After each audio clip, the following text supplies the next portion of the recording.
Always stay true to yourself. Walk with me now. So one of my homies, he called me last night, actually, which was perfect timing because I didn't know what I was going to talk about on the walk today. But he called me and he was talking to me about how he dresses a lot differently from the people who live around him. You know, he likes to be a lot more expressive in what he wears, and he likes to stand out with whatever he's wearing at the moment. You know, he designs his own clothes, likes to stand out in that aspect in terms of fashion. And a lot of the people around him, he said he feels as if he's silently judged no matter where he goes because he's sticking out like a sore thumb. He's been so different from everyone else. And he was saying that, you know, sometimes his girlfriend asks him, she's like maybe you should tone it down a little bit. Maybe you should bring it back. And he was caught between whether or not he should. Well, the question he asked me exactly was, should I just conform to what everyone else wants me to do?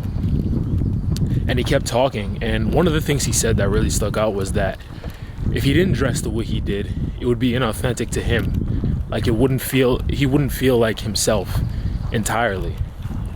And after he was done speaking, I told him, I was like, hey man, you just answered your own question. If conforming means not being as authentic as you'd like to be, don't conform. Remain the way you are. Be you. People are going to judge you for anything that you do and any way that you dress, any way that you talk. They're going to judge you for every single thing. And if they're going to be judging you for anything you do, at least have the things that you're doing be true to you. Let it be something that brings you joy. Let it be something that brings you happiness.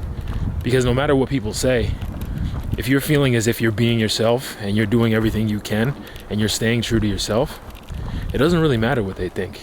Obviously, we'll always be affected by the opinions of others, but conforming to what everyone wants us to do is only going to make us feel even worse in the long run. We'll start to have that growing resentment because we're not being ourselves. We've become a product of what everyone else's opinions have formed us into. And that's not what anyone wants. People go their whole lives conforming to other people's opinions, and it turns them into, I want to say resentful sack of shit, but I try not to swear on this, but whatever. There's a time and place for everything. But yeah, always stay true to yourself. Always do what you believe is right, and be who you want to be. Don't change yourself because of the opinions of others, because they're going to have opinions on anything you do. Just be yourself. Simple as that. Thank you for walking with me. I said, hold on, I ain't doing nothing but hustling. Yeah. Hope all of my exes is suffering. Okay. My pop said he wanted a cullin', so I'm about to get him a cullin'. This shit way too easy for money. The rest of you niggas been tripping and struggling. Okay. She running it in for money, cause she know that I'ma just flip it and double it.